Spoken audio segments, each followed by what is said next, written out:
Screen visible है? Yes sir, visible है। ठीक है, चलो।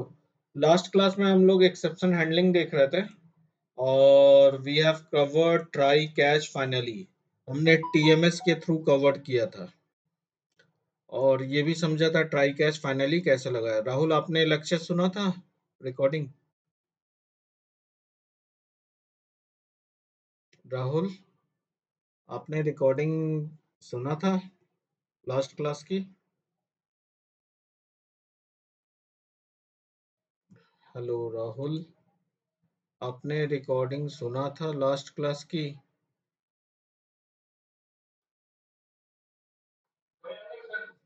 राहुल, आपने सुना था रिकॉर्डिंग लास्ट क्लास की?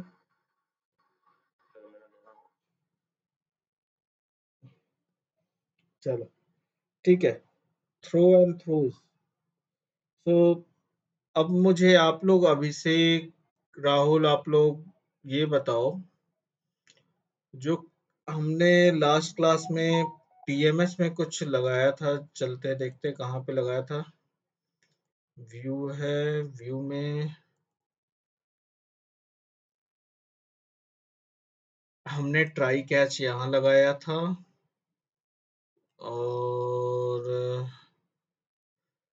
और भी कहीं लगाया था।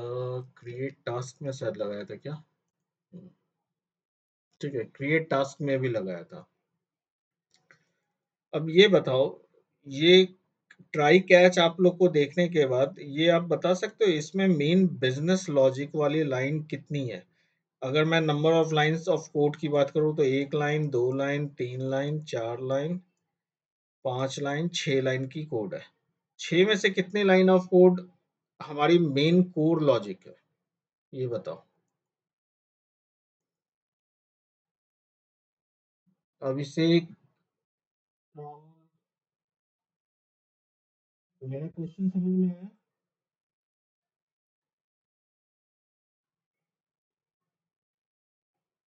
Yes sir. हाँ, तो बताओ आप कितनी लाइन ऑफ कोड ये मेन कोर लॉजिक की है इसमें 6 लाइन में से?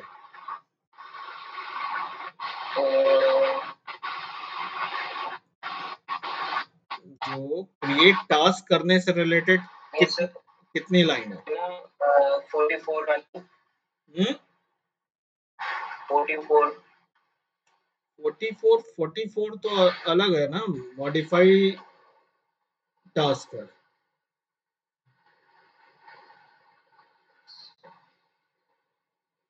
तो फिर इसलिए होगा 27। हाँ, ये क्रिएट टास्क की पूछ रहा हूँ। क्रिएट टास्क में कोर लॉजिक वाली कितनी लाइन है? अच्छा, इसमें सर 2। 2 लाइन्स है। कौन कौन सी? 29 और 30। मतलब 30। Yes sir. ये 2 लाइन हमारी मेन कोर लॉजिक है जो क्रिएट टास्क करता है। रेस्ट अदर लाइन अगर देखा जाए, 1 line, 2 line, 3 line, 4 line of code क्या है हमारी? अननेसेसरी है, जो कुछ और काम कर रही है, एक्सेप्शन हैंडलिंग ये सब काम कर रही है, लेकिन ये कोर लॉजिक से रिलेटेड नहीं है। ठीक है, तो अगर हम अपने कोड को इसी तरह ट्राई कैच लगाते रहते हैं, तो ट्राई कैच लगाने पे अब क्रिएट टास्क में मैंने ट्राई कैच लगाया, यहाँ रिटर्न लगाया और फिर जाके नल का कहीं हम चेक लगाएंगे। यहाँ पे नल का चेक भी लगाया कि अगर नल आ रहा है तो स्टैक ओवरफ्लो इस तरह करके मैसेज दो। तो जनरली देखो, जो बिजनेस लॉजिक वाली क्लास होती है, ये जो बिजनेस लॉजिक वाली क्लास है, इसमें कभी भी रिकमेंडेड नहीं होता कि ट्राई कैच लगाओ। और ट्राई कैच लगा भी देते हैं तो सबसे बड़ी प्रॉब्लम है यहाँ, ये क्लास जो है यूजर से इंटरेक्ट तो नहीं करती। आप एक्सेप्ट करते हो ना, डायरेक्टली यूजर से इंटरेक्ट कौन सी क्लास करती है? ये क्लाइंट वाली। इसी में यूजर इनपुट देता है और इसी के थ्रू वो यूजर को आउटपुट मिलता है। तो मेन इंटरेक्शन वाली क्लास कौन सी है? ये है। और टास्क मैनेजर जो है, हेल्प कर रही है उस एप्लीकेशन को रन करने में। तो ये जो कोर लॉजिक वाली क्लास होती है, ये यूजर से इंटरेक्ट नहीं करेगी, तो अगर एक्सेप्शन हैंडलिंग हम यहाँ करेंगे और हम चाहते हैं कोई मैसेज प्रिंट कराना, तो क्या मैसेज, देखो सिंटैक्स कोड लिखना हो तो वो तो लिख देते हैं, system dot out dot println exception occurred at during create task, ये मैसेज दे सकते हैं। बट क्या तुम्हें लगता है कि system dot out dot println इस क्लास में रहना चाहिए, टास्क मैनेजर में? क्योंकि टास्क मैनेजर में हम लोग कंप्लीट कोर लॉजिक लिख रहे हैं जावा का, जहां कोई भी इनपुट आउटपुट का ऑपरेशन नहीं होगा। यूजर से इनपुट और यूजर को आउटपुट करने का काम क्लाइंट ऐप का इस क्लास का है। तो इस क्लास में हम लोग कैसे करेंगे एक्सेप्शन हैंडलिंग? एक्सेप्शन हैंडलिंग भी हमें करना हम चाहते हैं। तो ऐसे केस में मैं यूज करूंगा थ्रो एंड थ्रोज कीवर्ड। इसलिए यूज होता है थ्रो एंड थ्रोज कीवर्ड। इसको बोलते हैं हम लोग, थ्रो एंड थ्रोज कीवर्ड से एक्सेप्शन को प्रोपेगेट करा रहे हैं, मतलब एक क्लास से दूसरे क्लास में भेज रहे हैं। जहां कॉलर है, इसका कॉलर कौन है? इसका कॉलर यही लाइन है, ये लाइन ऑफ कोड से कॉल आ रही है, ठीक है, यहीं से कॉल जा रही है ना। तो एक्सेप्शन को प्रोपेगेट कराएंगे, मतलब जो कॉलर है उसके पास जाएगी। अगर उसका भी कॉलर कोई है, मान लो 3-4 हायरार्की में आपने कॉल किया है, तो आप जहां तक एक्सेप्शन को प्रोपेगेट कराना चाहते हो, मतलब भेजना चाहते हो कि I do not want to write handling of my exception in my code logic program, तो उस केस में हम लोग थ्रो एंड थ्रोज करते हैं। तो ये चीज हम लोग बहुत करते हैं। जब प्रोजेक्ट बनाएंगे उसमें आप देखना, यूआई से रिलेटेड, जो मोस्टली यूजर से रिलेटेड इंटरेक्शन वाली लेयर होती है, जो कंट्रोलर में बेसिकली होती है, वहाँ पे मतलब वेब एप्लीकेशन लिखेंगे तो वहाँ हम लोग कंट्रोलर पे जाके एक्सेप्शन हैंडल करते हैं। वहाँ भी कई लेयरिंग आगे चल के आएगी। तो जो डेटाबेस से इंटरेक्ट करता है वहाँ कभी भी एक्सेप्शन हैंडलिंग नहीं करेंगे, मतलब कोई भी प्रिंट से रिलेटेड, मैसेजिंग से रिलेटेड, जो यूजर को एक्चुअल मैसेज देना है, वो काम हम लोग वहाँ नहीं करेंगे, ठीक है। तो रीजन बस यही होता है कि एक्सेप्शन को हम कॉलर तक भेज दें, और जो कॉलर मेन क्लास है, जो जो भी क्लास अगर यूजर से इंटरेक्ट कर रहा है वो उसको हैंडल करे, वो उसको प्रॉपर मैसेज दे। लेकिन मैसेज हम यहीं से रैप करके भेजेंगे, क्या मैसेज आप भेजना चाहते हो। तो इसका कई तरीका होता है करने का exception handling throw and throws keyword से। तो करते क्या है, ये थ्रो और थ्रोज कीवर्ड दो कीवर्ड है। थ्रो कीवर्ड के थ्रू हम लोग एक्सेप्शन रेज करा सकते, कोई भी नया एक्सेप्शन किसी भी लाइन से आप फिर से रेज करा सकते हो कि इफ आई की वैल्यू 7 है, देन रेज अ फलाना एक्सेप्शन। इफ इनपुट एसटीआर की वैल्यू समथिंग ये है, रेज एक्सेप्शन। इफ रिकॉर्ड, जैसे मान लो एसक्यूएल क्वेरी लिखे और रिकॉर्ड नहीं मिला, रिजल्ट सेट आप लोग पढ़ रहे होगे अभी आजकल क्लास में, पढ़ रहे हो ना, रिजल्ट सेट, ये सारी चीजें डेटाबेस से रिलेटेड ऑपरेशन। यस नो कुछ भी तो बोलो।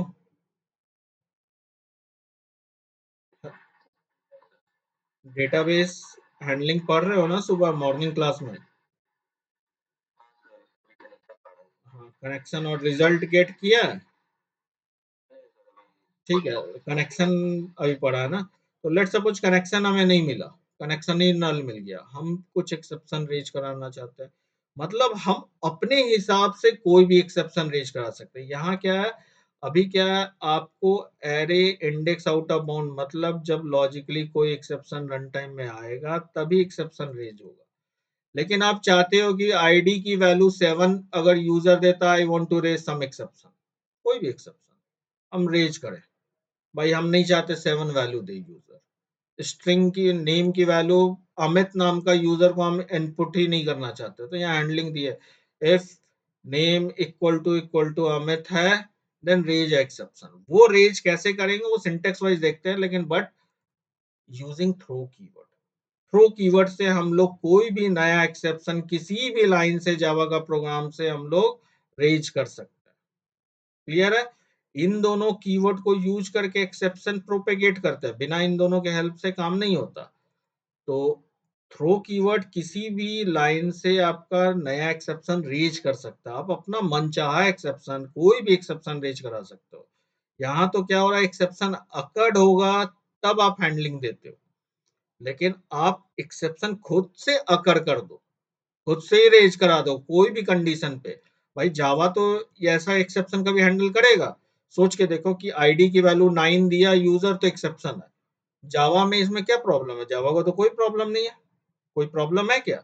आईडी की वैल्यू 9 हो या नेम में अमित हो, तो भाई हम एक्सेप्ट नहीं करेंगे। अमित नाम का यूजर को एक्सेप्ट ही नहीं करने देंगे टास्क। जाओ, मेरी मर्जी। तो हम एक्सेप्शन हैंडलिंग करेंगे।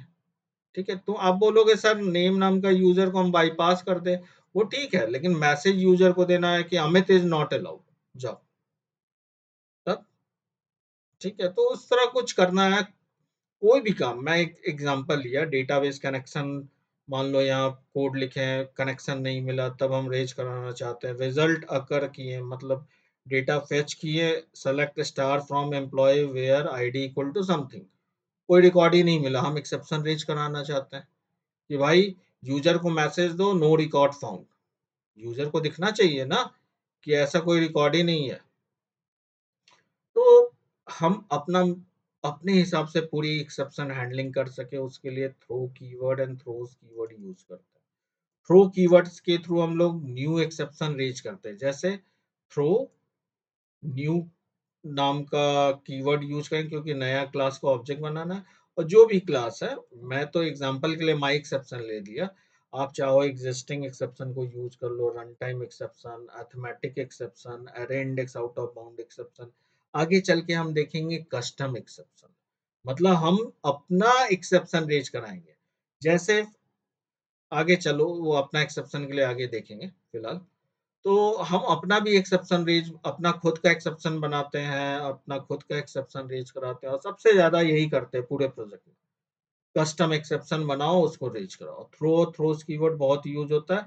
ट्राई कैच भी यूज होगा, बिना उसके तो हैंडल होना नहीं है, लेकिन थ्रो एंड थ्रोज कीवर्ड से प्रोपेगेट कराते हैं। तो प्रोपेगेशन का फिर मैं एक पिक्टोरियल आपको एग्जांपल देता हूँ। लेट सपोज मेरा एक कोड है यूआई का ये, ठीक है, आपने पूरा यूआई लॉजिक यहाँ लिखा, ठीक। अब मैं बोलता हूँ एक लेयर, अभी तक तो आप 3 ही पढ़े हो, एमवीसी, आगे चल के कई लेयर आएंगे। ये मान लो कंट्रोलर है, आगे आगे इस नाम का भी आएगा, सर्विस आएगा, डीईओ आएगा, और तब जाके डेटाबेस से इंटरेक्शन होता है। एक्चुअल जब इंडस्ट्री लेवल का कोड काम करेंगे, तो एटलीस्ट बेसिक लेयरिंग इतना तो जरूर होगा। यहाँ से रिक्वेस्ट यहाँ जाएगी, यहाँ जाएगी, फिर यहाँ जाएगी, और तब डेटाबेस से अपनी बातचीत होगी और डेटा यहाँ से रिटर्न आएगा। फिर ये लेयर, जिस कॉलर ही, जहाँ से कॉल आई है वही रिटर्न जाएगा, यहाँ से यहाँ जाएगा, यहाँ से यहाँ जाएगा, और अल्टीमेटली यूआई पे जाएगा। तो अब बताओ मुझे, यूआई से इंटरेक्ट करने वाला, मान लो तुम लोग HTML CSS का कोड लिखे, लेट सपोज जो एक्चुअल लिखते हो HTML CSS, और हमारा यूआई अगर मेन का बात करें तो क्या है, मेन क्लास क्लाइंट प्रोग्राम।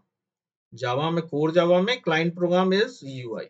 और अगर वेब का टर्म में बात करेंगे, HTML CSS JSP जो लिख रहे हो वो आपकी यूआई है।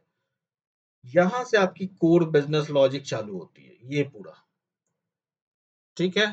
जो कंट्रोलर होता है, आगे चल के सर्विस होगा, आगे चल के डीईओ होगा, ये सब पैटर्न बताएंगे, उससे कोई मतलब नहीं है। तो होता क्या है, जब एक्सेप्शन यहाँ आकर होती है, तो भाई ये लेयर तो यूआई से इंटरेक्ट नहीं कर रहा, तो हम यहाँ से बोलते हैं कॉलर के पास एक्सेप्शन भेज दो, यहाँ से फिर इसके कॉलर के पास एक्सेप्शन भेजो, और मेन ये यूआई से इंटरेक्ट करता है। यहाँ हैंडलिंग हम लोग लिखते हैं, सारा हैंडलिंग, अल्टीमेटली कॉल यहीं से जा रही है, तो ये यूआई से इंटरेक्ट करेगा, सारी हैंडलिंग यहाँ लिखते हैं। तो वही चीज, कोई ड्रॉप हुआ क्या? सभी हो ना? Yes, sir. ठीक है। तो Yes, sir. अल्टीमेटली सारी हैंडलिंग यहाँ लिखते हैं। तो देखो अभी हम लोग टीएमएस में क्या है, 2 ही लेयर बनाया सिंपल। टीएमएस में बस हमने एक ये लेयर बनाया और एक ये लेयर बना, बस और कुछ नहीं। तो हम यहाँ से यहाँ प्रोपेगेट कराएंगे बस, और कुछ नहीं है। ठीक है, आगे चल के वही पैटर्न सब यहाँ से आएगा, तो धीरे धीरे वही सिंटेक्स सब यूज होगा। तो मेन थ्रो एंड थ्रोज का समझ रहे हो प्रोपेगेशन मतलब क्या हुआ? पिछले क्लास में हैंडलिंग सीखे थे, आज हम प्रोपेगेट कराएंगे फिर हैंडल करेंगे। क्लियर है? तो थ्रो कीवर्ड रेज करेगा new exception, and throws keyword जो है उसको प्रोपेगेट करता है, मतलब कॉलर के पास भेजता है। तो थ्रोज कीवर्ड हम लोग यूज करते हैं मेथड लेवल पे। जब ये मेथड डिक्लेयर कर रहे हैं उस समय हम बताते हैं दिस मेथड, ये पर्टिकुलर मेथड इज हैंडलिंग फलाना ढिकाना एक्सेप्शन यूजिंग थ्रोज कीवर्ड।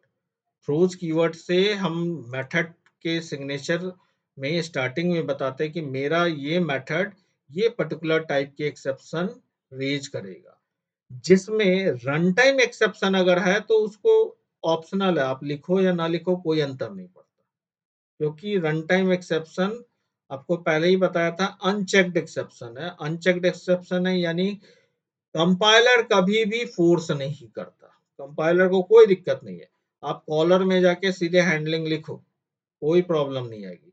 तो इससे क्या होता है कि हमारा रन टाइम एक्सेप्शन लिखना नहीं पड़ता, तो हमारा नीट एंड क्लीन कोड रहता है। बहुत ज्यादा हम थ्रोज थ्रोज एक्सेप्शन का नाम ये नहीं देते हैं, हम सीधे रेज कराते हैं और कॉलर पे जाके हैंडल करते हैं। तो इसका कई तरीका हैंडलिंग का, जैसे मान लो हमने यहाँ पे किया काम, और अब हम क्या करेंगे, ये लाइन ऑफ कोड हटा देते हैं यहाँ से, ये हटाया और ये भी हटाया। और अब हम यहाँ पे क्या करेंगे कि let suppose array index out of bound आ रहा है, और मैं इसका साइज फिलहाल 1 दे देता हूँ ताकि मुझे ज़्यादा टास्क ना बनाना पड़े, समझ रहे हो ना। और यहाँ पे थ्रोज कीवर्ड दूंगा, थ्रोज, ये मेरा ये मेथड क्या एक्सेप्शन थ्रो कर रहा है, array index out of bound. फिर बोल रहा हूँ ये ऑप्शनल है, ऑप्शनल इसलिए ये है क्योंकि अनचेक्ड एक्सेप्शन है, लेकिन आपको थ्रोज कैसे यूज होता है वो दिखा रहा हूँ। तो जितने एक्सेप्शन है आप ये मेथड थ्रोज कर रहा है, जैसे मान लो नल पॉइंटर एक्सेप्शन भी, कोई वैल्यू नल दे दी है तो नल पॉइंटर एक्सेप्शन भी आ सकता है, तो कॉमा सेपरेटेड आप दो जितना देना है, नल पॉइंटर एक्सेप्शन। तो मेरा ये मेथड इतने सारे एक्सेप्शन को थ्रोज कर रहा है। अब इसको हैंडलिंग कहा देंगे, यहाँ कोड लॉजिक लिखे और कुछ नहीं लिखे, और ये बता दिए कि मेरा ये मेथड ये दोनों एक्सेप्शन थ्रो कर सकता है, चांसेस है कि आ सकती है प्रॉब्लम, तो हम उसकी हैंडलिंग यहाँ पे लिखेंगे ये। तब यहाँ पे इसको सीधे सीधे हमने क्या किया,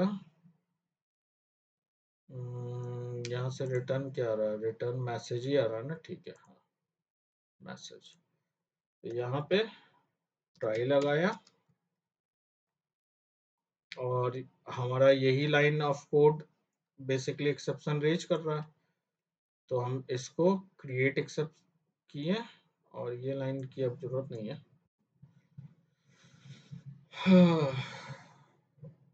अच्छा सॉरी, मैसेज तो प्रिंट कराना ही था हमें, तो हम यहाँ पे मैसेज प्रिंट करा दिए, और अब तो नल का कोई वैल्यू आएगा नहीं, तो अब सीधे सीधे मैसेज प्रिंट करा रहे हैं, जो मैसेज आया वो प्रिंट करा है।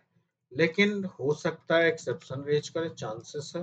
कौन कौन सी exception, array index out of bound exception, हमने यहाँ पे हैंडलिंग दिया, क्या दिया, सिस आउट ईआरआर से देते हैं स्टैक ओवरफ्लो,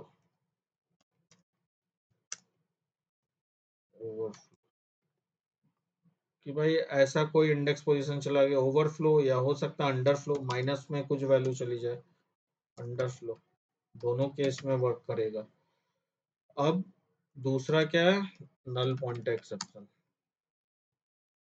तो हम यहाँ पे नल पॉइंटर एक्सेप्शन भी हैंडल कर रहे हैं, और उसमें बोल रहा है अब रेलेवेंट मैसेज। देखो मल्टीपल कैच लगाने का मतलब है कि यूजर को एग्जैक्ट पता चले। तो there is some null pointer. अब क्यों आएगा एग्जैक्ट रीजन नहीं पता है, लेकिन कुछ मैसेज यूजर को रेलेवेंट देना है। Oops, there is there is some problem at server side. Please contact admin. कुछ इस तरह करके मैसेज दे दिए प्रॉपरली। देखते नहीं कहीं कहीं आता है मैसेज। तो बेसिकली एक्सेप्शन हैंडलिंग का तो यही मेन पर्पस है। तो देखो एक्सेप्शन हैंडलिंग से लाइन ऑफ कोड ज्यादा हो जाती है। आपकी कोड लॉजिक दो ही थी, लेकिन एक्सेप्शन हैंडलिंग से आपकी लाइन ऑफ कोड ज्यादा हो गई। तो अब इसको चलाते हैं, रन। मैंने सिर्फ थ्रोज बताया, अभी थ्रो नहीं बताया। थ्रो का बताऊंगा। तो कंसोल में फिलहाल क्रिएट एक देते हैं, आईडी में कुछ दे दिए, टास्क में कुछ दे दिए, प्रायोरिटी में मेजर दे दिया, मैं टास्क क्रिएट हो गया। अब जैसे ही मैं फिर क्रिएट करने जाता हूँ, टास्क में कुछ दूं, टास्क आईडी, टास्क नेम कुछ दिया, और इसको देखो अब ये सेकंड पोजीशन पे एरे की करने जाएगा। मैंने एरे को एक ही डिक्लेयर किया, सिंगल, 5 की जगह। आ गया ना मैसेज, स्टैक ओवरफ्लो। समझ में आ रहा है? समझ में आ रहा है? तो इस केस में क्या करोगे, डिलीट का अगर ऑप्शन बनाओगे तो उसको डिलीट करना पड़ेगा, अगर कोई एरे पे काम कर रहा है तो। तो मेनली एक्सेप्शन हैंडलिंग का यही फायदा है। अब कुछ मान लो और प्रॉब्लम आई, नल पॉइंटर एक्सेप्शन लाना तो वहां थोड़ा दिक्कत है।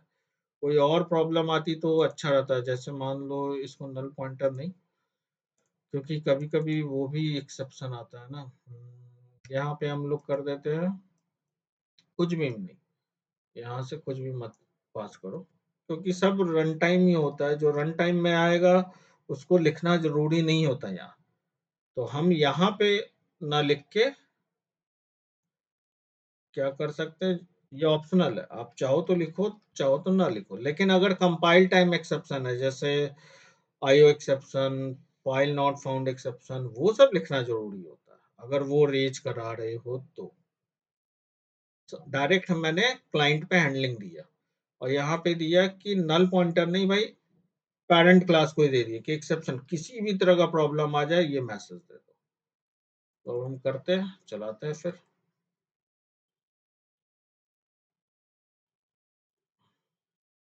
एटलीस्ट मेरा सॉफ्टवेयर ना रुके, बंद ना हो। वन। अब हमें पता था ना इसमें हम अगर कुछ ऊट पटांग वैल्यू देंगे। अच्छा ये आईडी, ये कहाँ पे दिए हमने, ये उस जगह देखना होगा। आईडी यहाँ ले रहा है ना, नेक्स्ट आईएनटी। तो यहाँ तो हैंडलिंग की है नहीं, ये देखो मेरा प्रोग्राम रुक गया ना।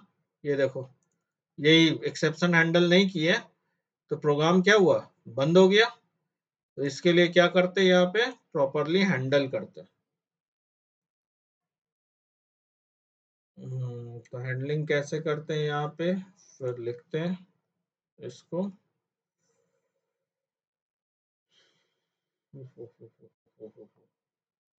ये पूरे लाइन ऑफ कोड को उठा के, क्योंकि एक्सेप्शन रेज कर सकता है, तो हम इसी के अंदर लिख दिए। जाओ सीधे। तो भाई ये line of code array index नहीं करेगा, ठीक है, लेकिन कोई और कर सकता है ना। तो हमने दे दिया सेंट्रल प्लेस पे। और इन सभी में क्या, अच्छा इन सभी में फिर डिक्लेरेशन का आ गया, क्योंकि वो अंदर ब्लॉक में चला गया ना, इसीलिए स्ट्रिंग। और कहाँ है इशू, बस ठीक हो गया।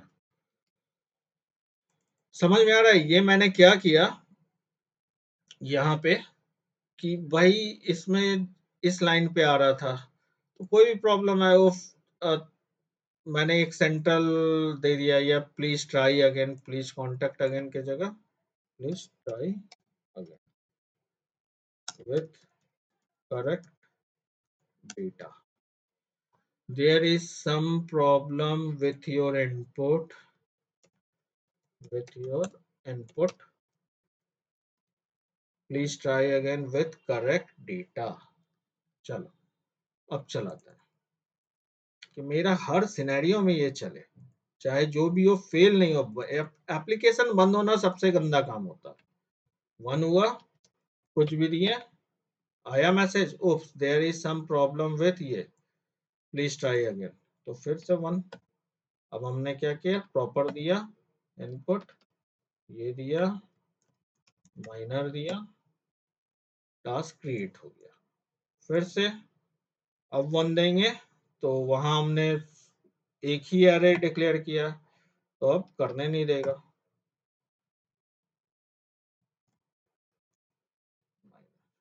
स्टैक ओवरफ्लो, और पर्पस समझ में आ रहा है एक्सेप्शन हैंडलिंग का? राहुल, अभिषेक, आप लोग को समझ में आ रहा है? Yes sir. ठीक है।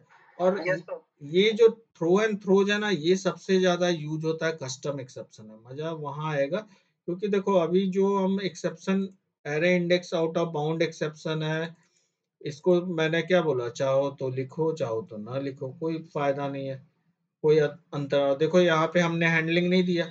सही पूछा जाए तो हम अपने कोर लॉजिक में ज्यादा गंदगी नहीं मचाना चाहते, मैं सब नहीं करना चाहते एक्सेप्शन हैंडलिंग से, क्योंकि एक्सेप्शन हैंडलिंग से number of line of code मेरा इंक्रीज हो जाता है।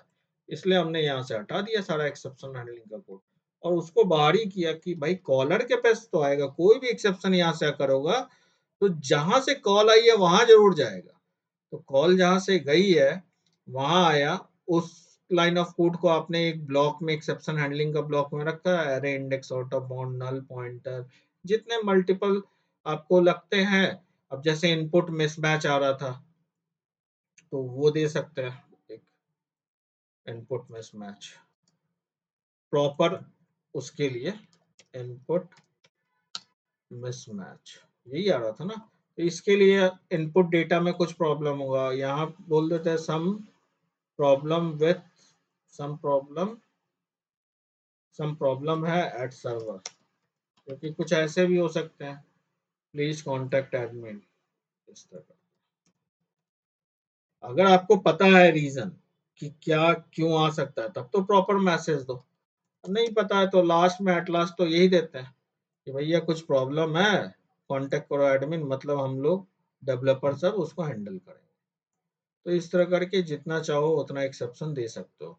तो वन लाइन में सारे एक्सेप्शन नहीं देने चाहिए, इसलिए मल्टीपल कैश दोगे तो आपको कम से कम मैसेजिंग, सबसे एक्सेप्शन हैंडलिंग का मेन है messaging, error message, error code भी दे सकते हो, आपकी मर्जी। ERR 001 कर दो भाई, ERR 001 स्टैक ओवरफ्लो, ERR 002, या TMS 001 कोलन करके दे दो, TMS 002, सब स्टैंडर्ड है। आप इसके लिए नया क्लास ही बना लो, यहाँ क्लास हम पास करेंगे ऑब्जेक्ट बना के, एरर कोड, एरर मैसेज पूरा बना के, न्यू बना के यूजर को देंगे। तो बहुत सारा तरीका है, फिलहाल अभी हम सिंपल चलते हैं। तो ट्राई कैच का एक एग्जांपल देखते हैं पहले इजीएस्ट वे में।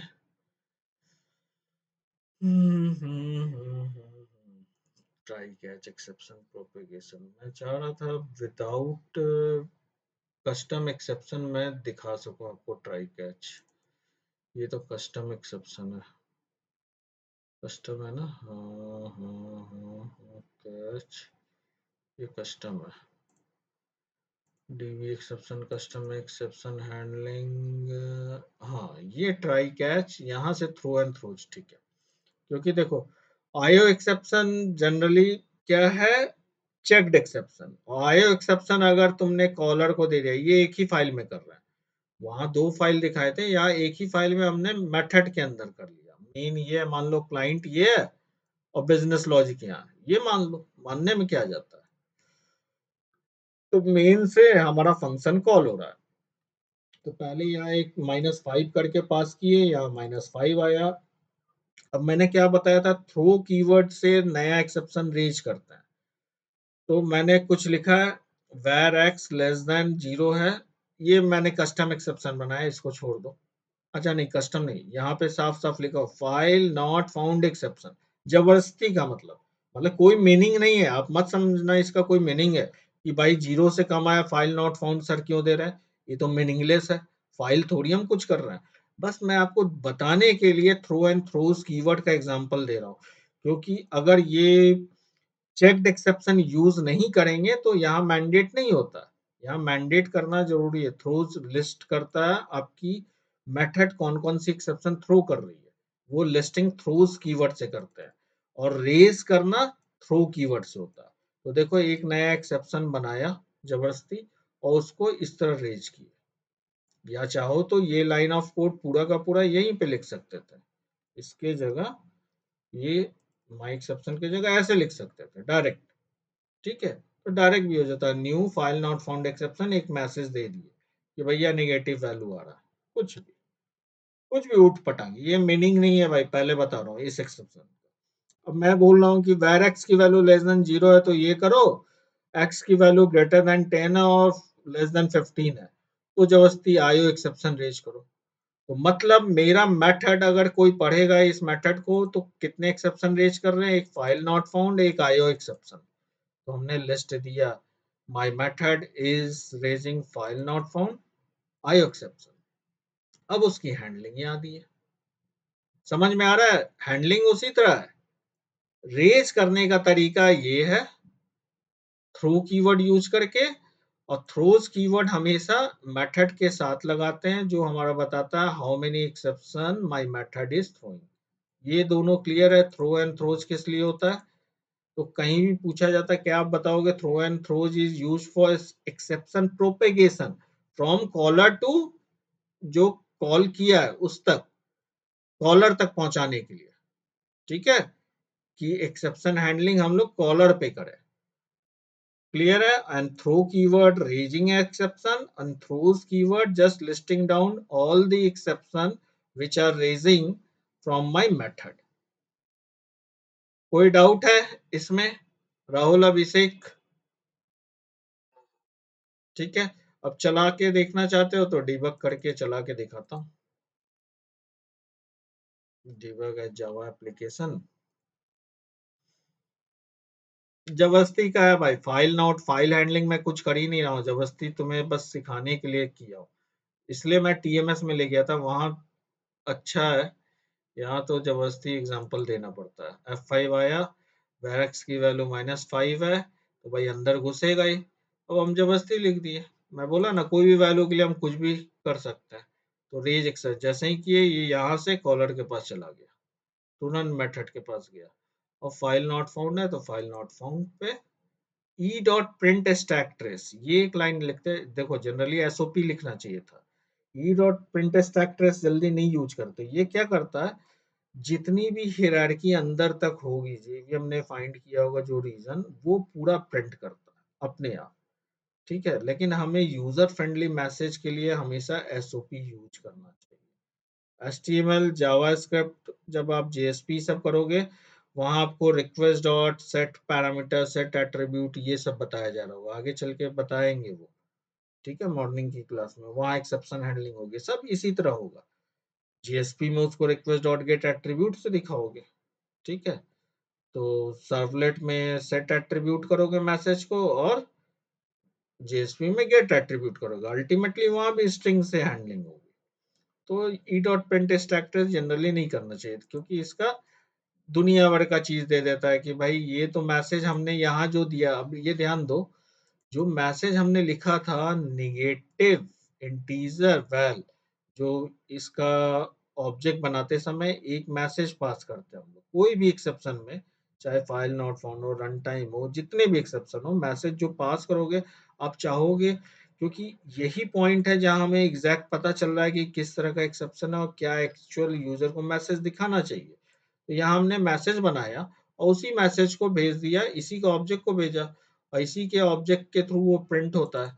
तो यहाँ पे एग्जैक्ट मैसेज तो मिल गया, plus E dot print stack trace के कारण ये लाइन नंबर सब भी आ रहा है कि किस लाइन से आकर हुई, लाइन नंबर 30 से आकर हुई, फिर 16 पे गई, ये दिखा रहा है, पूरा स्टैक ट्रेस दिखा रहा है। ठीक है, तो वो ना करके आप सीधे सीधे एसओपी भी कर सकते हो, सिर्फ मैसेज दिखाना है तो। ठीक है, फिर उसके बाद F6 फाइनली निकला, एक्सेप्शन आएगा तो आएगा, लेकिन फाइनली जरूर एग्जीक्यूट करेगा, किया। और फिर 15 के लिए मैंने कॉल किया, 15 के लिए कॉल किया, इसके अंदर फिर गई मेथड के अंदर। अब यहाँ से 15 से 15 तो नहीं है, 15 से लेस का कंडीशन है, तो एल्स में आएगा, एल्स में आया, नो एक्सेप्शन अकर्ड निकला, और प्रोग्राम बाहर हो जाएगा। उसके बाद समझ में आ रहा है राहुल अभिषेक, थ्रू एंड थ्रोज, कोई कंफ्यूजन?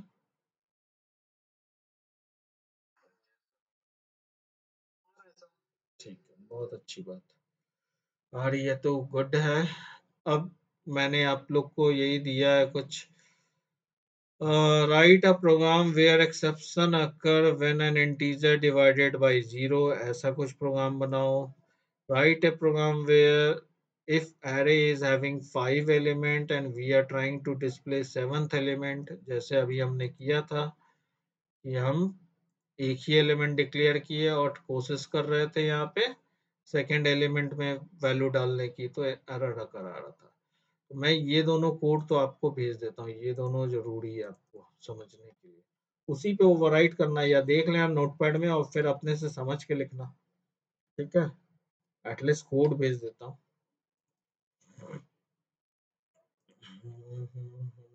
टीएमएस प्रॉपर्टी, ये टास्क मैनेजर, यही है ना?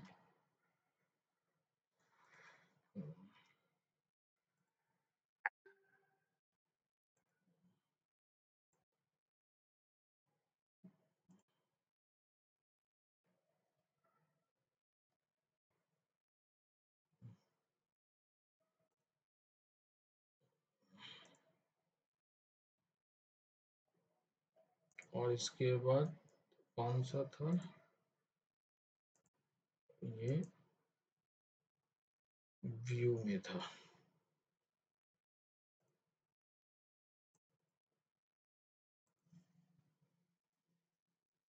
ठीक है, ये आप लोग देख लेना। अब आता हूँ वैलिड एक्सेप्शन एरर की, ये तो बता चुका हूँ। Test exception, DB exception, no data, ये भी कस्टम है, कस्टम है, कस्टम है। चलो ठीक है, अब आता हूँ सीधे आपकी कस्टम एक्सेप्शन पे, last topic of exception handling. और ये बेस्ट प्रैक्टिसेस है जो मैंने रेड में लिखा हुआ है।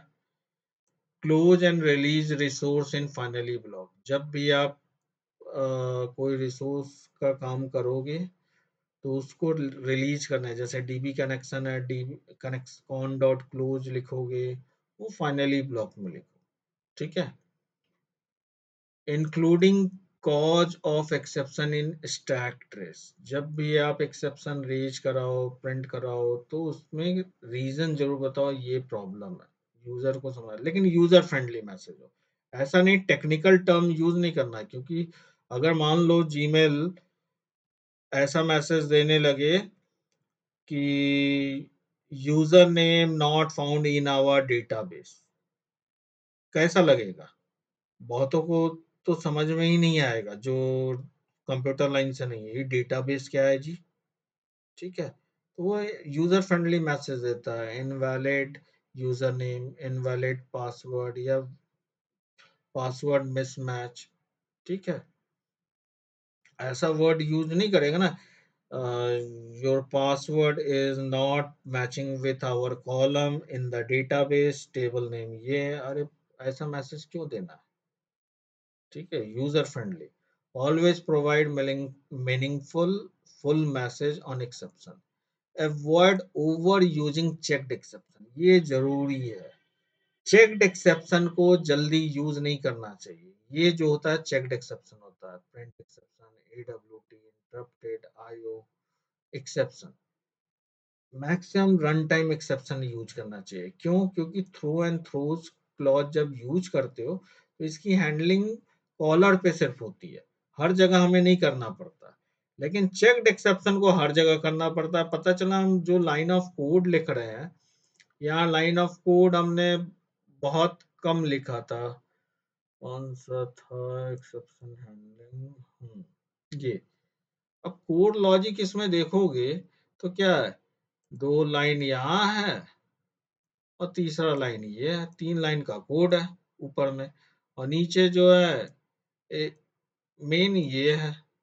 ठीक है, अब 2-3 लाइन का कोड है, उसके लिए घुसा दी एक्सेप्शन हैंडलिंग जबरदस्ती। ठीक है, तो ये जो है मैसेज में, मतलब यहाँ कंट्रोलर में हम जबरदस्ती जो लिखे हैं, तो ये चेक्ड एक्सेप्शन है। चेक्ड एक्सेप्शन को अगर एक बार आप चेक्ड एक्सेप्शन यूज कर लोगे तो लिस्ट बनानी ही होगी, उसकी हैंडलिंग देनी ही होगी, मस्ट। तो इसलिए ज्यादा यूज नहीं करना चाहिए। अगर कभी भी चेक्ड एक्सेप्शन आ रहा है तो उसको अनचेक्ड में कन्वर्ट करो। ये टेक्निक होता है कि चेक्ड एक्सेप्शन अकर हो रहा है तो अनचेक में कब कन्वर्ट करो, वो मैं बता दूंगा। ठीक है। Avoid empty catch block. अब आप बोलोगे सर मेरा प्रोग्राम ना रुके, हम कैच में कोई मैसेज हैंडलिंग नहीं दिए और ब्लैंक छोड़ देगा कि हाँ मैंने एक्सेप्शन हैंडलिंग तो कर लिया, मेरा प्रोग्राम रन करेगा, कैच को ब्लैंक छोड़ देगा। ऐसा नहीं करना है, प्रॉपरली मैसेजिंग करो। ठीक है, मतलब आप फ्रॉड काम नहीं करना चाहिए कि बस फॉर्मेलिटी खाना पूर्ति करते हुए। Use standard exception. जो एक्सेप्शन, जैसा, जैसे मान लो आप अकाउंट का बना रहे हो क्लास, और वहां पे विड्रॉ मनी का आप जाते हो बनाने। विड्रॉ मनी में बैलेंस से चेक करोगे कि बैलेंस, जो अमाउंट आया विड्रॉ करने के लिए, क्या वो बैलेंस में एग्जिस्ट करता है? नहीं करता है तो क्या करना चाहिए? अब जावा का ये बताओ, उसमें इसमें से कौन सा एक्सेप्शन हमारे मीनिंगफुल होगा? कोई मीनिंगफुल होगा तुमको लगता है?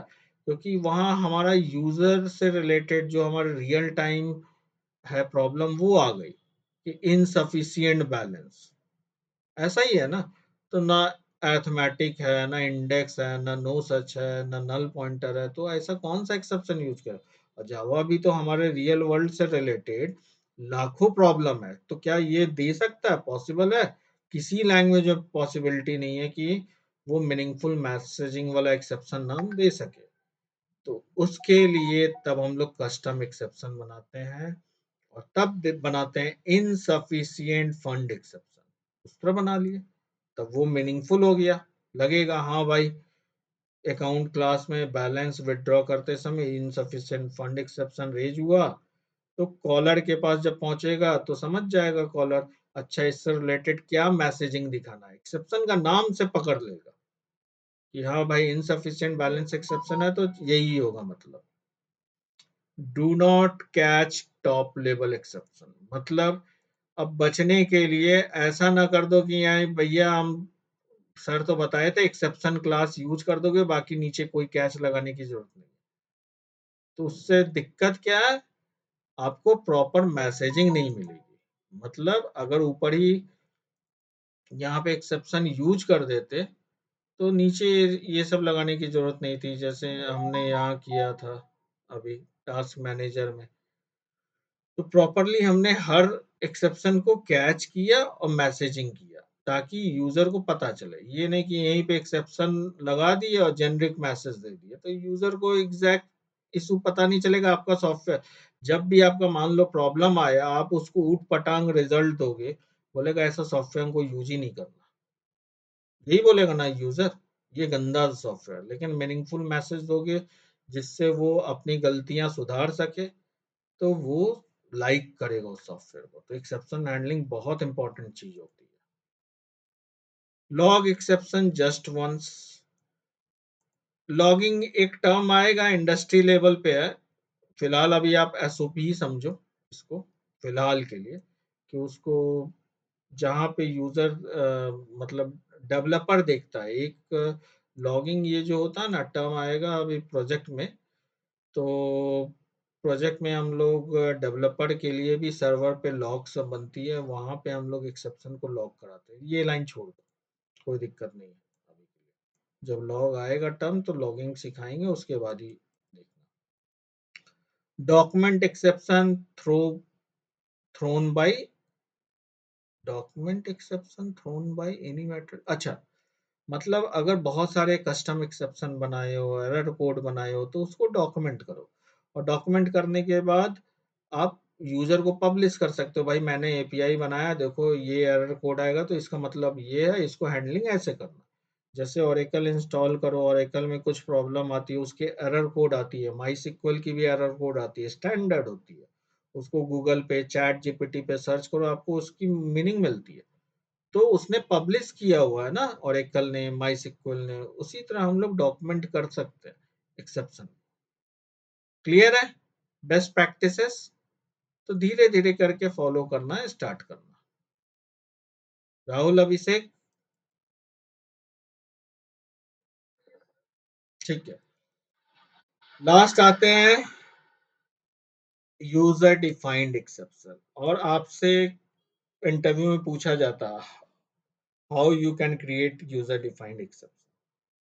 तो यूजर डिफाइंड एक्सेप्शन हम हमेशा बनाते हैं, हर प्रोजेक्ट में सबसे ज्यादा यूजर डिफाइंड एक्सेप्शन ही बनाते हैं। मतलब क्योंकि हम प्रोजेक्ट में काम करेंगे, जैसे मान लो आप ई कॉमर्स की साइट पे काम कर रहे हो, ठीक है, और आपने पेमेंट किया, ठीक है, अमेजन पे, और किसी वजह से फेल कर गया, तो मैसेज आएगा ना, भाई your transaction fail due to this reason. तो ट्रांजेक्शन फेल यानी कुछ पेमेंट से रिलेटेड है, पेमेंट ट्रांजेक्शन फेल करके कुछ होगा, किसी ने भी थर्ड पार्टी ने उसको इम्प्लीमेंट किया होगा, एपीआई, या अमेजन ने किया होगा। तो वहाँ एक्सेप्शन, लेट सपोज वो जावा में बना होगा, तो वो हमारी जितनी एक्सेप्शन है ऊपर की, नल पॉइंटर, उससे तो हैंडल नहीं होने वाला कभी। क्योंकि हमारे रियल टाइम में सब हमारी, हमें हमेशा कस्टम एक्सेप्शन की ही जरूरत है। तो वहाँ पे क्या हम बनाएंगे, पेमेंट फेल्योर एक्सेप्शन, बस मीनिंगफुल नाम का एक्सेप्शन का, क्लास का नाम मीनिंगफुल रखना है, ये ध्यान रखो। मीनिंगफुल रखना, और मैसेज, पूरी एक्सेप्शन हैंडलिंग का एक ही पर्पस है, क्लास का नाम मीनिंगफुल होना चाहिए, और मैसेज जो यूजर को दिखाओगे वो फुल्ली मीनिंगफुल होना चाहिए, यूजर फ्रेंडली। बाकी कुछ नहीं होता है एक्सेप्शन।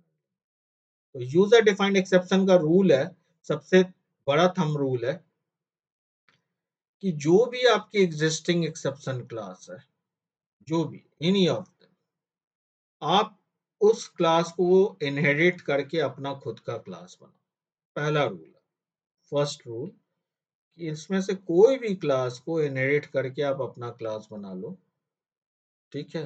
तो हम बेस्ट प्रैक्टिस में हमेशा फॉलो करते हैं रन टाइम या इसका चाइल्ड। रन टाइम को सबसे ज्यादा प्रीफर करते हैं, क्योंकि रन टाइम का बताइए हूँ कि ये अनचेक्ड एक्सेप्शन होता है। इसके लिए हमें कंपाइलर कभी भी फोर्स नहीं करता कि आप एक ट्राई कैच हमेशा लगाओ। अगर चेक्ड एक्सेप्शन से तुमने अपना चाइल्ड बनाया, तो आपका भी एक्सेप्शन क्लास चेक्ड टाइप का हो जाएगा। और उसके लिए फिर ट्राई कैच दुनिया भर का मेसअप कोड, मतलब 10 लाइन का बिजनेस लॉजिक और 100 लाइन का, 50 लाइन का अनवांटेड कोड, दुनिया भर की कोड है। अनवांटेड नहीं कर सकते, लेकिन साइट वाली कोड आ जाएगी, वो गंदा होता है, वो जबरदस्ती बढ़ा देगा लाइन ऑफ कोड, ठीक है। तो जहां जरूरत हो वहां हम करें, हर जगह ना करें, ठीक है।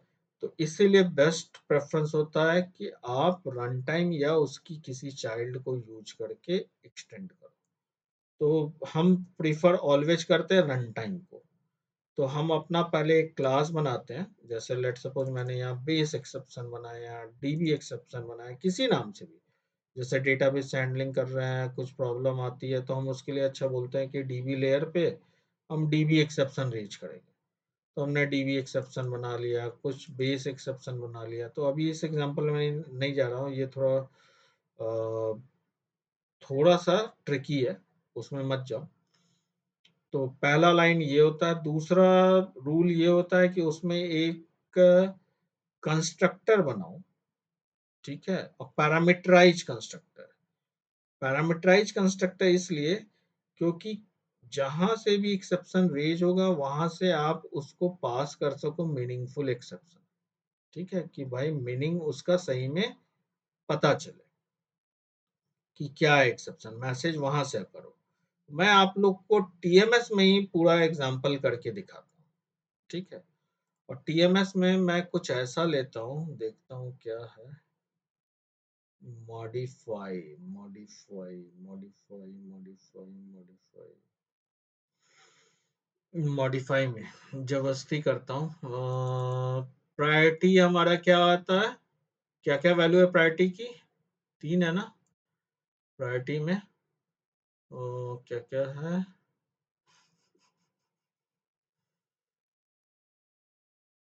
Critical, major, minor. ठीक है, तो इसके लिए करते हैं सबसे अच्छा एक एक्सेप्शन हैंडलिंग बनाते हैं प्रायोरिटी के लिए, कि इनवैलिड प्रायोरिटी एक्सेप्शन, कि भाई हम यही 3 प्रायोरिटी अलाउ करेंगे, इसके सिवा कोई अलाउ ही नहीं करेंगे।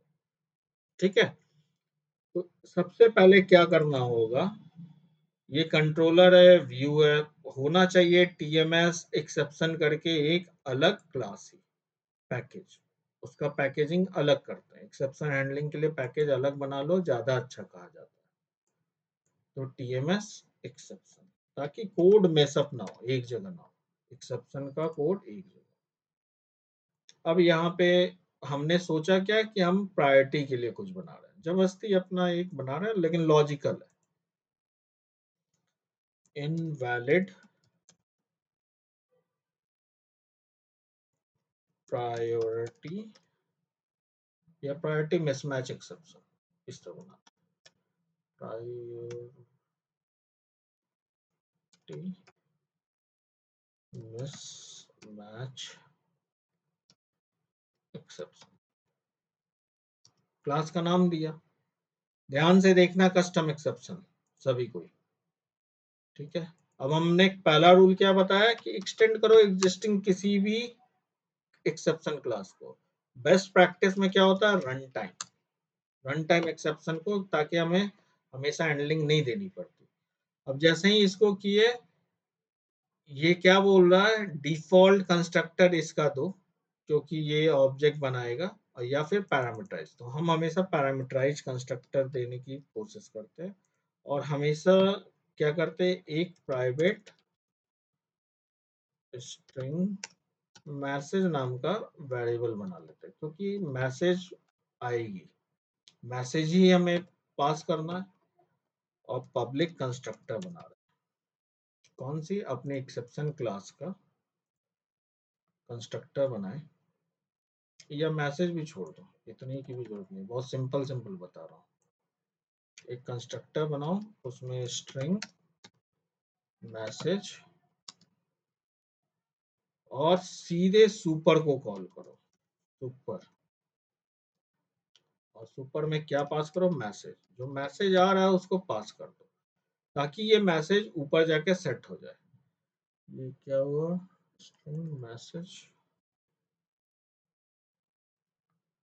जो नहीं हुआ भाई, कंस्ट्रक्टर इज अनडिफाइंड, अच्छा रन टाइम में है ही नहीं, अच्छा ये रन टाइम क्लास हो गया, सॉरी, रन टाइम एक्सेप्शन है ना, हाँ ठीक।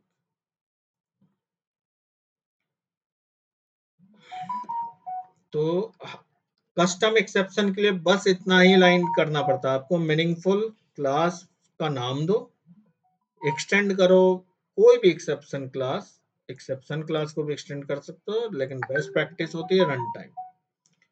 और एक कंस्ट्रक्टर बनाओ अपने इस क्लास में, जो पैरामीटराइज हो, जिसमें एक मैसेज नाम, कोई मैसेज आ रही हो, मान लो जहां से भी हम पास करेंगे, और मैसेज किसी तरह सुपर तक पहुंचना चाहिए, तो सुपर तक पहुंचा दिए। इतना क्लियर है पहला स्टेप, राहुल, अभिषेक,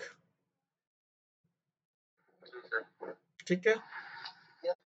अब इसको यूज करेंगे, कैसे यूज करेंगे, तो कंट्रोलर में गए, यहाँ पे चेक किए, if priority equal to is not equal to, या पहले ये चेक कर लो। नल का फिलहाल मैं चेक नहीं लगा रहा हूँ। सिंपल प्रायोरिटी डॉट इक्वल, वो तीन में से कोई भी नहीं है। ठीक है, थोड़ा गंदा सा कोड होगा, कोई बात नहीं। प्रायोरिटी की वैल्यू क्या क्या है, कहाँ से देखें? प्रायोरिटी प्रायोरिटी प्रायोरिटी क्रिटिकल,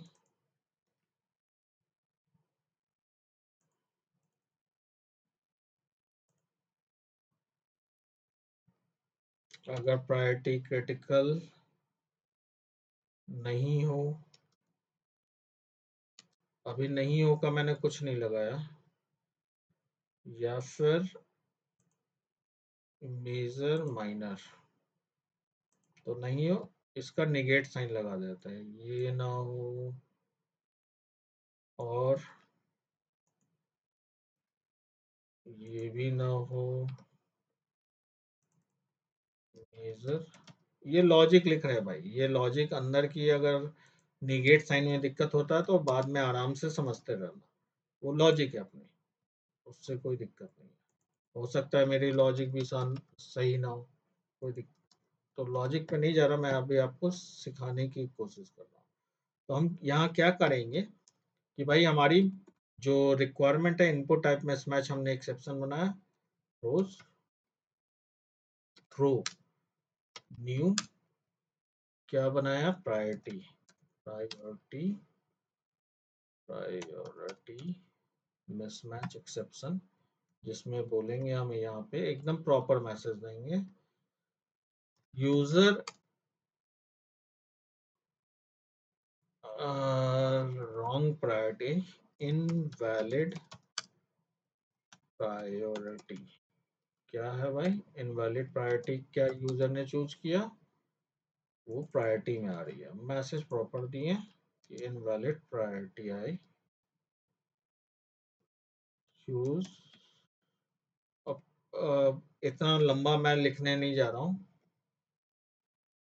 या लिख दो यार यहाँ पे, वैलिड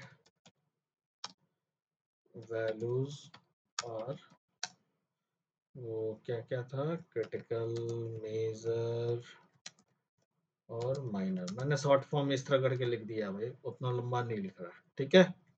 तो मैं, मेरा पर्पस था ये बताना कि हम कहीं भी क्या बोल रहे थे, थ्रू कीवर्ड से हम रेज कर सकते हैं अपना एक्सेप्शन, कोई भी एक्सेप्शन एग्जिस्टिंग, या तो हमने कस्टम एक्सेप्शन बनाया, देखो यहाँ पे अपना खुद का बनाया एक एक्सेप्शन, और मेन ये मैसेज को हमें ऊपर तक पहुंचाना था, इसलिए पैरामीटराइज कंस्ट्रक्टर बनाते हैं।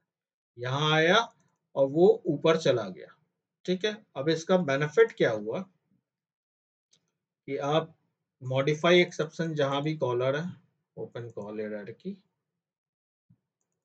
मेन में आए और यहाँ पे आप ट्राई कैच लगाए, ट्राई कैच,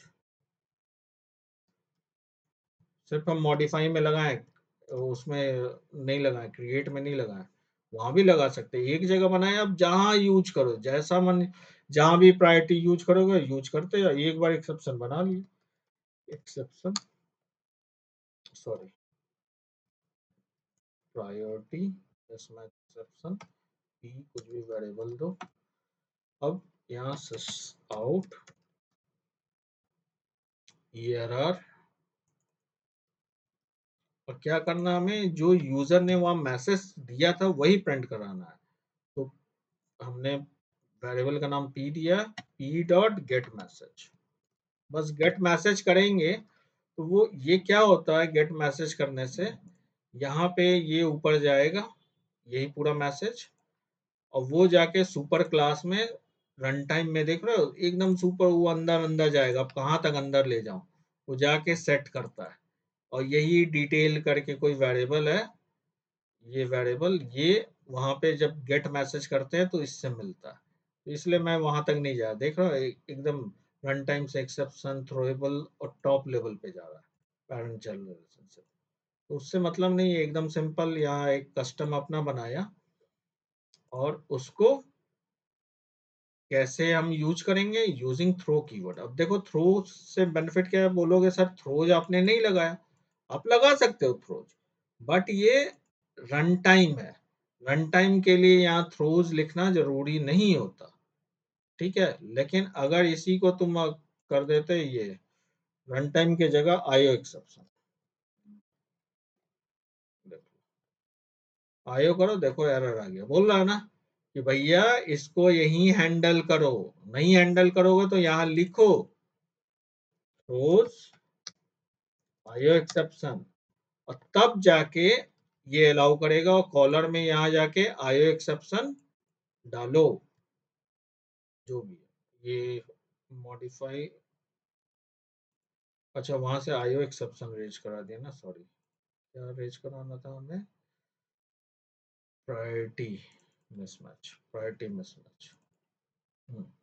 देखो यहाँ ये लिखा तब जाके अलाउ किया, तो समझ रहे हो कि अगर हमने चेक्ड एक्सेप्शन लगा दिया तो हमें मैंडेट कर देता है कि भाई थ्रोज और हैंडलिंग ये सब करो, या तो हैंडलिंग यही करो, नहीं तो थ्रोज करो कॉलर तक, कहीं तो हैंडलिंग होना चाहिए इसका। लेकिन अगर इसको अनचेक्ड बनाया तो हम सेफ हो जाते हैं कि भाई हमें मैसअप नहीं करना कोड को, अब ये जरूरत नहीं है, अब हटा दो, इसकी कोई जरूरत नहीं, क्योंकि वो कॉलर पे जाके अपने आप हैंडल होगा, यहाँ पे लगाने की जरूरत नहीं होती क्योंकि वो हैंडलिंग नहीं ढूंढता। तो क्लियर हुआ कस्टम एक्सेप्शन कैसे यूज करते हैं, अब चलो चला के देख लेते हैं। ठीक है, बनाया 1 11 कुछ किया यूजर, ठीक है, लिस्ट करके देख लें, व्यू ऑल तो एक है, अब मॉडिफाई करने जा रहा है 2, आईडी क्या है 11, डिस्क्रिप्शन में कुछ दे दिए, अब इसमें क्रिटिकल मेजर माइनर के जगह कुछ उटपटांग सा दिया और यहाँ सबमिटेड आ गया। इनवैलिड प्रायोरिटी, जो प्रायोरिटी है आपने इनवैलिड दिया, valid value is critical major minor, ये मैंने शॉर्ट फॉर्म लिख दिया, समझ में आ रहा है।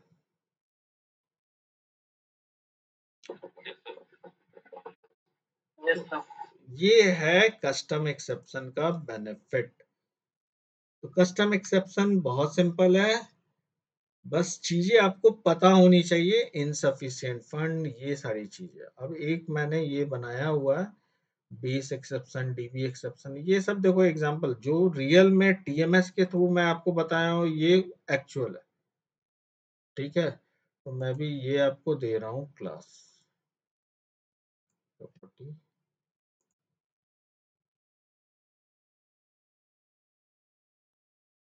मैं सिर्फ क्लास दे दूँ, आप बना लोगे ना पैकेज।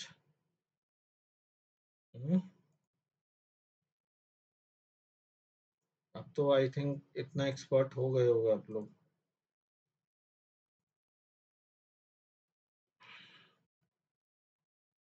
प्रायोरिटी मिसमैच, ठीक है, और इसका लाइन ऑफ कोड मैंने क्या किया, तो फिर से ये दोनों देना होगा, चलो फिर से दे देता है, डॉक्यूमेंट ये controller task manager, updated one use करना, और व्यू टीएमएस क्लाइंट, ठीक है। एक टीएमएस जो आप लोग को स्टार्ट में बताया था उसको कैसे मॉडिफाई करते हुए कितना चीज उसमें मैं सिखा रहा हूँ, ठीक है, कलेक्शन भी सिखाया, सब चीजें इसी, यही बेनिफिट होता है, एक अगर अप्रोच यूज कर लो तो वो बढ़ता ही जाता है, बढ़ता ही जाता है, यही देखो धीरे धीरे धीरे। अब इसको कॉलेज वाले को दे दो किसी लड़के को, वो कहाँ से समझ पाएगा, उसको समझे में ना आवे, लाख कोशिश कर ले, ठीक है। तो चीजें पता होंगी तब समझ में आएंगी। Base exception, DB, test exception इसमें आता है। ये जावा का क्लास सब बंद करें, बेस एक्सेप्शन, बाकी सब बंद करते हैं, क्लोज अदर्स। तो देखो एक बेस एक्सेप्शन ऐसा मैंने बताया है कि एब्स्ट्रैक्ट क्लास बना सकते हैं हम लोग जहां पे हमारी, हम बोलते हैं वो क्लास कॉन्क्रीट नहीं है, मतलब उस क्लास का कोई ऑब्जेक्ट नहीं बनाएगा। एक्सेप्शन लेवल पे भी बहुत rare of the rare base class भी बनाता है आदमी, मन है तो बनाए, जहाँ पे वो चाहता है कि भाई एक एक्सेप्शन को एक्सटेंड करके अपना कस्टम एक्सेप्शन बना। तो कस्टम एक्सेप्शन जो क्लास है वो एब्स्ट्रैक्ट होगा, लेकिन इसका ऑब्जेक्ट तो बना नहीं सकते। तो ये ऑब्जेक्ट बनेगा नहीं, तो कहीं ना कहीं इसका चाइल्ड बनाना होगा, फिर यूज करोगे। तो कभी कभी बहुत रेयर ऑफ द रेयर ऐसा कॉन्सेप्ट होता है, मैं आपको बस बता रहा हूँ। तो मैंने एक स्ट्रिंग वेरिएबल लिया और एक कंस्ट्रक्टर इसमें बनाया जिसमें मैसेज आ रही है, उसको यहाँ रख दिया और ये गेट करके दिखा रहा हूँ अपने ही थ्रू, ऊपर नहीं भेजा, अपने ही में रखा और अपने क्लास के वेरिएबल में डेटा जो आ रही है उसको रख के और प्रिंट करा है। तो दोनों वे है, आप चाहो तो सुपर लगा के ऊपर ही भेज दो, ये सब करने की जरूरत ही नहीं, गेटर है ये सब, डायरेक्ट गेट हो जाएगा। और नहीं तो अपना वेरिएबल बनाओ, एक गेटर दो, तो गेट होगा। अब बेस एक्सेप्शन तो बनाए, इसका ऑब्जेक्ट तो बना नहीं सकते, तो इसके लिए चाइल्ड एक्सेप्शन भी बनाना होगा। तो डीबी एक्सेप्शन करके एक चाइल्ड एक्सेप्शन बनाए। अच्छा, डीबी एक्सेप्शन में भी जाके देखो क्या किया। डीबी ये रीजन क्या है, क्यों ऐसा किया गया, देखो बेस एक्सेप्शन में डीबी एक्सेप्शन मेरा कई टाइप का अलग अलग हम बनाना चाहते हैं। जैसे बैड एग्जीक्यूशन, एसक्यूएल क्वेरी जो बैड एग्जीक्यूट की उसके लिए अलग एक्सेप्शन, नाम से ही पकड़ो। नो डेटा, कोई डेटा ही फाउंड नहीं हुआ उसके लिए अलग एक्सेप्शन। मोर डेटा मतलब एक से ज्यादा डेटा मिल गया उसके लिए अलग exception. Invalid parameter, parameter input था डीबी में जो गया वो इनवैलिड था। तो सही बात है, सबके लिए हमें एक कस्टम बनाना था, या तो एक था कि हम चार अलग अलग क्लास बनाए, ठीक है, और चार क्लास बना के चार कस्टम क्लास बनाए, मतलब सॉरी, चार कस्टम एक्सेप्शन क्लास बनाए कि no data found, DB exception, more data found और फलाना ठिकाना। लेकिन मुझे लगा क्या कि एक टॉप लेवल पे बेस क्लास बनाया गया और जितने सबको कह दिए क्या कि ये जो बैड एग्जीक्यूशन है, देखो नो डेटा है, मोर डेटा है, ये क्लास के अंदर क्लास बनाया हो। ये आगे चल के स्टैटिक क्लास का एक फंडा है, होता है क्लास के अंदर भी, एक क्लास के अंदर क्लास बना सकते हैं। और क्लास बनाते समय हमने अपने बेस एक्सेप्शन को एक्सटेंड किया, इसलिए मैं बोला ये अगर एग्जांपल समझ में नहीं आ रहा तो आप लोग वरीड मत होना। बस ये बहुत हाई लेवल पे चीजें जब बनती हैं तब जाके उसका एग्जांपल है। तो क्लास के अंदर क्लास बनाया, अब ऐसा रिक्वायरमेंट आप खुद सोचो, नो डेटा भी डीबी एक्सेप्शन से रिलेटेड है, बैड एग्जीक्यूशन भी डीबी एक्सेप्शन से रिलेटेड है, मोर डेटा भी डीबी एक्सेप्शन से रिलेटेड है, इनवैलिड पैरम भी डीबी एक्सेप्शन। तो हम कहीं ना कहीं चाहेंगे कि जब एक्सेप्शन सब डीबी एक्सेप्शन है तो कुछ ना कुछ रिलेशन हो। तो इसलिए रिलेशनशिप इस तरह बनाए कि डीबी एक्सेप्शन के अंदर ही चार क्लास बनाए और एक पेरेंट से एक्सटेंड करा दिए, और सब में वही काम किया, सुपर सुपर, और कुछ नहीं किया। देखो ये कंस्ट्रक्टर बनाए सुपर, इसमें भी कंस्ट्रक्टर बनाए सुपर, ये लाइन का छोड़ दो मीनिंग, ये लाइन से कोई मतलब, ये हटा भी दोगे कोई मतलब नहीं, ये सरलाइजेशन का चीज है, इससे कोई लेना देना नहीं एक्सेप्शन से, ठीक है। ये क्लिप्स को मतलब येलो कलर का आता वार्निंग, उसके लिए मैंने बस डाला। फिर यहाँ भी कंस्ट्रक्टर और यहाँ भी कंस्ट्रक्टर, तो चार हमने कस्टम एक्सेप्शन क्लास बनाया, वो भी नेस्टेड। एक क्लास के अंदर दूसरा क्लास बनाते हैं, वो भी क्लास स्टैटिक। मैंने आप लोग को बताया था स्टैटिक कीवर्ड में कि टॉप लेवल क्लास कभी स्टैटिक नहीं हो सकता, अंदर वाली क्लास हो सकती है। तो इससे बेनिफिट क्या है, अब हमको रेज कराना होगा कहीं भी क्लाइंट में, तो क्या बोलूंगा, DB exception dot bad execution. क्यों, क्योंकि ये स्टैटिक है। डायरेक्ट क्लास नेम के थ्रू कॉल होगा, DB exception dot no data, DB exception dot more data, तो एक रेलेवेंट मीनिंग निकल रहा है, DB exception dot invalid para. ठीक है, तो क्लाइंट का कोड क्या है, कैसे इसको यूज किए, टेस्ट एक्सेप्शन।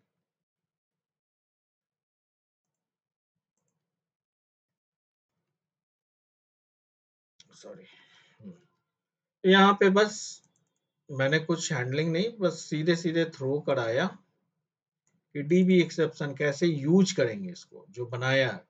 तो क्लास का नाम थ्रो कीवर्ड के थ्रू और नो डेटा फाउंड एक मैसेज दे दिया, तो अपने कस्टम एक्सेप्शन को हम यूज कर सकते हैं। और फिर कैच करके यूज किया, कैच में भी आप एज इट इज यही दो या एक्सेप्शन दो, आपकी मर्जी। ठीक है, तो वो प्रिंट करा सकते हैं, इसको चलाओगे तो नो डेटा फाउंड का एक्सेप्शन पेश करेगा। ये no row found for ID X, यही मैंने यहाँ डाला होगा कुछ नो डेटा पे। अच्छा, यहाँ से पास कर रहा हूँ no data found for ID X, तो वही मैसेज मेरा यहाँ पे प्रिंट स्टैक में मिल रहा है। तो ये एग्जांपल थोड़ा बहुत भी समझ में आया, थोड़ा सा भी, 10% 15% कुछ?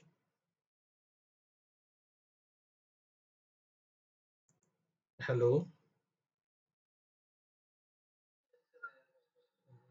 कुछ हद तक बस जानना जरूरी है। देखो ऐसा कहीं जल्दी बनाते नहीं है, बहुत रेयर में ऐसा जरूरत पड़ता है, क्लास के अंदर क्लास।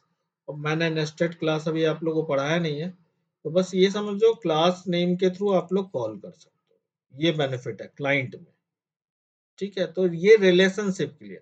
अगर मैं सिंपल नो डेटा लिखता तो पता ही नहीं चलता ये नो डेटा किस चीज का नो डेटा है, डीबी है, फाइल है, क्या है, बहुत सारी चीज होती है ना, तो मीनिंगफुल रिलेशनशिप बनाने के लिए।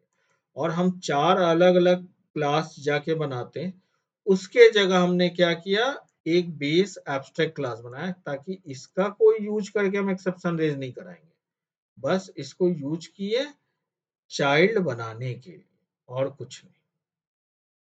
ठीक है, तो आप लोग को ये असाइनमेंट दिया हूँ, right an application which will have a checking account, एक चेकिंग अकाउंट क्लास बनाओ जिसमें विड्रॉ मेथड बनाओ, और वो थ्रो करे इनसफिशिएंट फंड एक्सेप्शन, और उसका क्लाइंट बनाओ, वहां से अमाउंट पास करो, उसके बाद इसको चेक करके देखो। ठीक है, ठीक है, आप लोग इसको ट्राई जरूर करना, और बहुत इंटरेस्टिंग है एक्सेप्शन हैंडलिंग। ठीक है, तो छोड़ना मत। और थ्योरी में बस इतना ही है इसका, एक्सेप्शन हैंडलिंग का। तो अब दो चीजें बची हैं, रैपर क्लास, ये तो बहुत छोटा सा टॉपिक है, 15-20 मिनट या आधा घंटे का टॉपिक है, उससे ज्यादा का समय नहीं लेगा। ठीक है, जितनी हमारी डेटा टाइप है ना, बेसिक डेटा टाइप, उसके लिए जावा ने रैपर क्लास दिया है, क्योंकि अगर ये रैपर क्लास नहीं देता, बाइट के लिए बाइट, शॉर्ट के लिए शॉर्ट, अपना खुद का क्लास दिया है, तो हम अगर ये नहीं देता तो कलेक्शन पे काम नहीं कर सकते। कलेक्शन एक ऐसा चीज है जिसमें सिर्फ और सिर्फ ऑब्जेक्ट अलाउ है, प्रिमिटिव डेटा टाइप अलाउ ही नहीं है। तो प्रिमिटिव पे जब हमको काम करना होता है कलेक्शन में, तब हम रैपर क्लास का यूज करते हैं। समझ में आ रहा है? तो रैपर क्लास का बहुत छोटे छोटे मेथड हैं, वो यूटिलिटी टाइप का है, वो आपको नेक्स्ट क्लास में कवर करूंगा, और कलेक्शन प्रॉपरली स्टार्ट करूंगा, कलेक्शन एकदम अच्छे से। ठीक है, फिर से पूरी थ्योरी पॉइंट ऑफ व्यू, क्योंकि आप लोग को एब्स्ट्रैक्ट क्लास समझ में आ चुका है, इंटरफेस समझ में आ चुका है, एक्सेप्शन हैंडलिंग समझ में आ चुका है, तो मैं जावा का क्लास पूरा खोल खोल के दिखाऊंगा, ताकि आपको समझ में आए कि एब्स्ट्रैक्ट क्लास इंटरफेस क्यों बनाते हैं, ये जो डायग्राम है ऐसा क्यों जावा ने बनाया है, ये पूरा एग्जैक्ट मीनिंग समझ में आएगा इसका।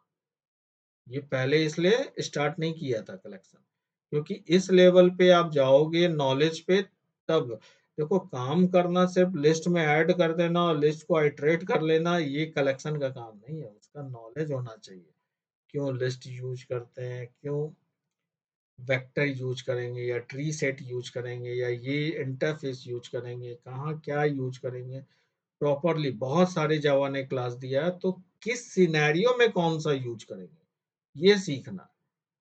ठीक है, तो वो एक पार्ट है ये कलेक्शन का। एडवांस कलेक्शन करके अदर पार्ट दूसरा चालू करूंगा नेक्स्ट मंथ में, क्योंकि एक बार में इतना चीज डाइजेस्ट कलेक्शन नहीं कर सकते हो आप लोग। ठीक है। सर हाँ बोलो। सर वो मेरे नेट में कुछ प्रॉब्लम आ गया सर, चल नहीं रहा सर, 2 दिन हो गया मेरे ये को। कौन? अभिषेक यादव तुम्हारे पास फिर से आई है प्रॉब्लम? फिर से आई है। इससे पहले भी आई थी ना? हाँ, इससे पहले आई थी तो वो तो उसके लिए था, वेब डेवलपमेंट के लिए था, तो वो अच्छा, संजीव सर ने रिजॉल्व करा दिया। चलो बट अभी क्या हुआ कि चलो जावा चलो वाले में प्रॉब्लम चलो हुई। चलो